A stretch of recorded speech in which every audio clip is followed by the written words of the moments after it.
So every 35 millimeter recent SLR film camera uses a 24 by 36 standard. There's some exceptions, and maybe we'll get to them today. Hi, I'm Joe Farace. Welcome to another Film Friday video. And today we're going to pick up where we left off last time by taking a quick look at a question that kind of went unanswered, and that was seen in the lead-in to the beginning of this video. And that is the Hasselblad XPan a medium format camera? Well, there's two sides of this story, and let's take a look at the yes side. Hasselblad 500cm or any of the 503CXs or any of those models has a 60 by 60 millimeter frame, or 6 by 6 centimeters if you want to get centimeters on me. And the Hasselblad XPan actually shoots two formats. It shoots the traditional 24 by 36 format, and it shoots a wider viewpoint from the 24 by 64. So that's already 4 big millimeters wider than a Hasselblad medium format camera can do. So many people say, well, it's a medium format camera. Well, if you watch my last video, which was all about medium format cameras, then you know one of the first things I did was show this. And this is a roll of film. This is a roll film of 120, actually in this case, Fuji NPH 400.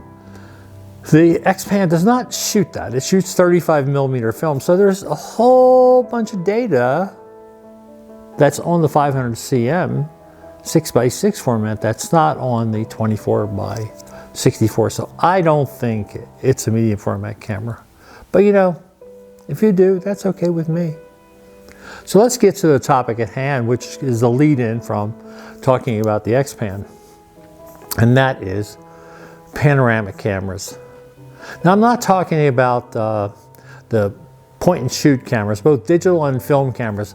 They all went through a period of having panoramic formats. And basically what they did was they chopped out the center third section and said that's the image. Well, that's great, except for one thing. You're throwing away 2/3 of the format, whether it's a piece of film or whether it's an imaging sensor. You're throwing away most of the image. Panoramic cameras don't do that. They use the entire frame, whether it's 35 millimeter or 120, and to fill the image. So you get the maximum image quality. So let's take a look at some cheap alternatives first, because there are lots of expensive alternatives, and you know, we'll talk about them just a little bit at the end because they're not in everybody's budget. But the first couple ones really should be in everybody's budget. And naturally, the first and cheapest panoramic format is the Holga 120 Panoramic camera. Oh yeah, Holga makes a panoramic camera that in fact shoots a 6 by 12, which is a big wide format on 120 film. And it has an actual lens, and it probably matches the quality of normal Holga lenses, which is, you know, here and there. But anyway, it'd probably be a lot of fun. It's not the cheapest way to get into. I'll give you two cheaper alternatives in a second. But it's inexpensive, and it should be a lot of fun. They're about $100. You can get them from B&H, or you can get them from Freestyle, one of my favorite places, because it's a company that long has supported the film photography community since way back in the 70s. I remember buying things from Freestyle Camera in Los Angeles. That's one alternative.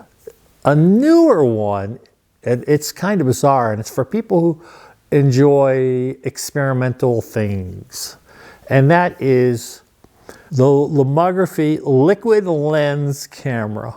Yes, you put liquid in the lens. I'm not really sure if there's official liquids or whether you could just use any liquid or your favorite bath water, whatever. It doesn't matter, but it's only $70. and it shoots a wide 35mm frame that looks pretty spectacular from the samples I saw. Now, the other thing that's really cool about this is that that Lomography also sells a camera called the Sprocket Rocket, which is a 35mm camera that captures the image into the sprocket holes.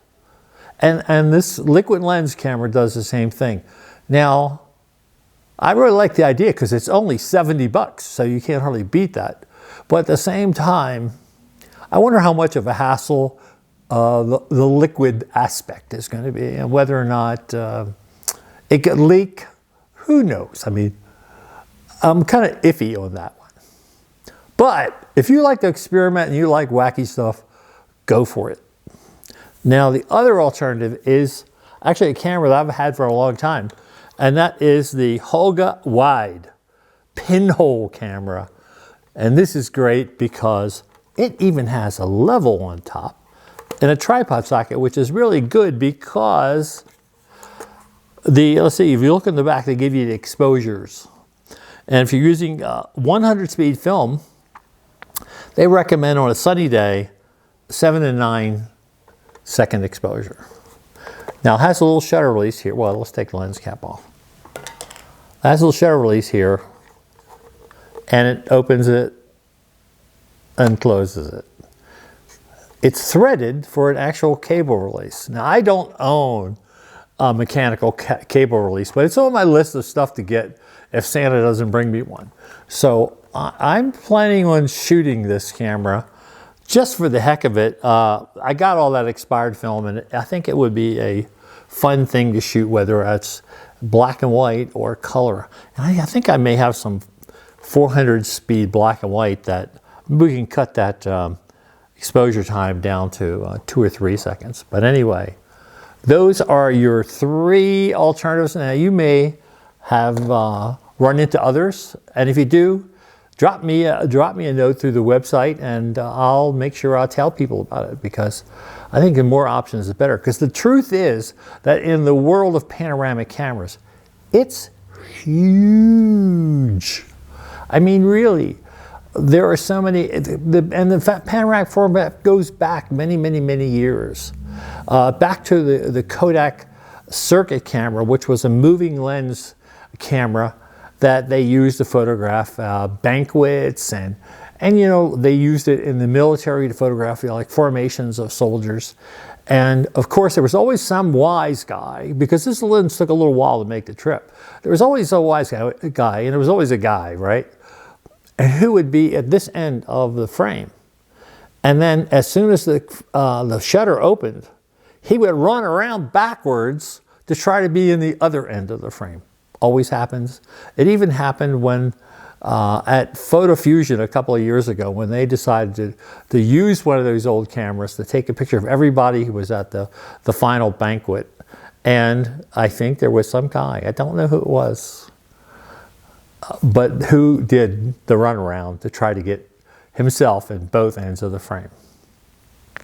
But anyway, I'm going to put a link below to an article that appeared in 2017 in a British magazine called Amateur Photographer. That is the most comprehensive and beautifully researched article on panoramic cameras.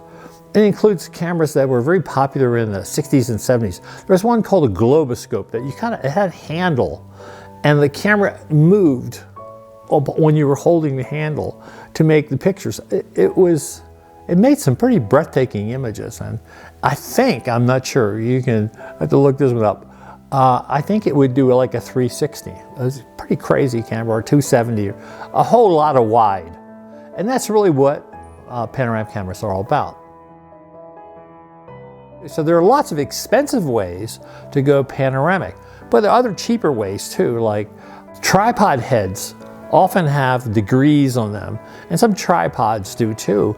And you can use those to shoot multiple frames that you can stitch together in Photoshop, which is the way you can do with digital cameras. And all the really high-end tripod head people like Acratech and let's see who else really writes stuff, and even Sarai, who makes expensive things. In fact, the camera that's recording this right now is sitting on a Sarai monopod. I decided to switch from my Manfrotto tripod to shoot these videos to the Seraï monopod because it has 3 little legs at the bottom and takes up less space here in the living room. There's some of my thoughts there. Like I said, refer to the article in Amateur Photographer about what you can do and what kind of variety exists in panoramic cameras. Thanks very much for watching. I'll see you again really soon.